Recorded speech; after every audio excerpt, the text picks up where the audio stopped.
अस्सलामुअलैकुम। आज हम आप सभी के लिए ऐसी रेसिपी लेकर आए हैं जिसे बनाने के बाद आपके फ्रेंड एंड फैमिली वाले बहुत ही तारीफ करेंगे। तो आज हम आटे के इतने अमेजिंग और डिफरेंट स्टाइल से बिस्किट बनाएंगे जिसका टेक्सचर आप वीडियो में देख सकते हैं, लेकिन इसका टेस्ट आपको पता तब चलेगा जब आप इसको बनाएंगे। एकदम क्रिस्पी एंड अमेजिंग। तो आज हम बनाना सीखेंगे बगैर अवन के आटे के बिस्किट। तो चलिए शुरू करते हैं सिंपल इजी रेसिपी। अगर वीडियो अच्छी लगी तो लाइक शेयर जरूर कीजिएगा।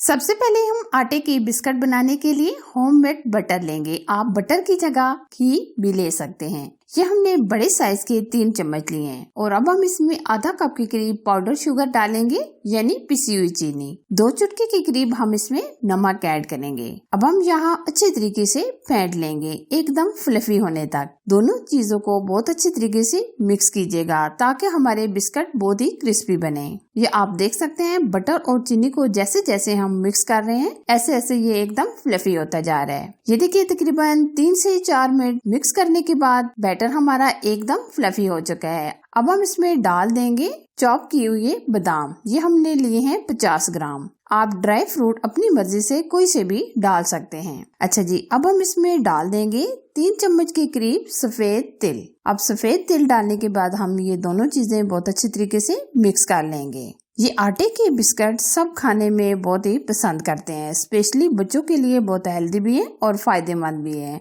अच्छा जी, ये सब चीजें डालने के बाद हम इसमें डाल देंगे गंदम का आटा। हम ये गंदम का आटा इसमें यूज कर रहे हैं, हम इसमें मैदा यूज नहीं करेंगे। हम ये नॉर्मल जो गंदम का आटा जिससे हम रोटी बनाते हैं वो वाला हम यूज करेंगे। अगर आप आटे की जगह मैदा भी डालना चाहे तो डाल सकते हैं। अब हाथों की मदद से हम अच्छी तरीके से मिक्स करेंगे।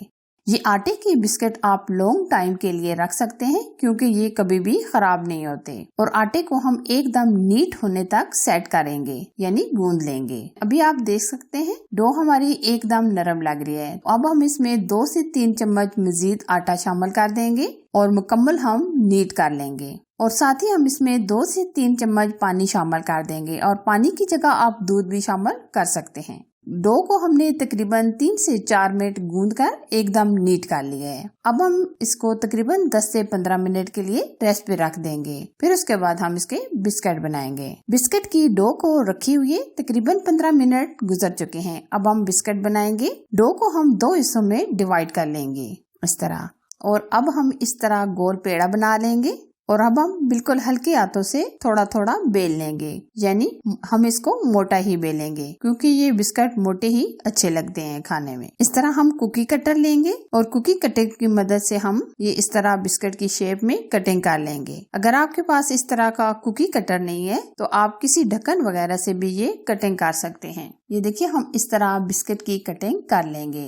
ये जो बाकी का हिस्सा है इसको हम दोबारा से बेल लेंगे और बाकी के बिस्किट को भी हम इसी तरह बेल कर तैयार कर लेंगे। अब हम फ्राई करेंगे। फ्राई करने के लिए हम ऑयल को बहुत ज्यादा गर्म नहीं करेंगे बल्कि हम हल्का सा ही गर्म करेंगे। अगर हम तेज आंच पर फ्राई करेंगे तो एकदम ये ऊपर से लाल हो जाएंगे और अंदर से कच्चे रह जाएंगे। हम बिस्किट को बेक नहीं करेंगे बल्कि हम फ्राई ही करेंगे। 1 आध मिनट गुजरने के बाद दूसरी तरफ हम पलट लेंगे। जब तक दोनों तरफ से गोल्डन कलर नहीं आ जाता तब तक हम फ्राई करेंगे। ये देखिए बहुत ही अमेजिंग कलर आ गया है। बिस्किट हमारे फ्राई होने में तकरीबन 3 से 4 मिनट लगे हैं। बहुत ही क्रिस्पी ये तैयार हो गए हैं और बाकी के बिस्किट को भी हम इसी तरह फ्राई कर लेंगे। ये हमने आटे के बहुत ही क्रिस्पी बिस्किट तैयार किए हैं। ये बहुत ही हेल्दी हैं, बहुत ही टेस्टी हैं। आप भी ये बिस्किट एयर टाइट डिब्बे में भर के रख लें और अपने लिए और अपने बच्चों के लिए लंच में भी भेज सकते हैं। और ये बिस्किट बनाने में बहुत आसान है, आप भी जरूर से ट्राई कीजिएगा। फाइनली अगर आपको रेसिपी पसंद आए तो लाइक कीजिए, शेयर कीजिए। चैनल पर अगर आप फर्स्ट टाइम आए हैं तो प्लीज चैनल को सब्सक्राइब कीजिए, साथ दिए गए बेल आइकन को जरूर प्रेस कीजिए ताकि मैं इसी तरह अच्छी और यूनिक रेसिपी आप लोगों के साथ शेयर करती रहूं। Thanks for watching. Allah Hafiz.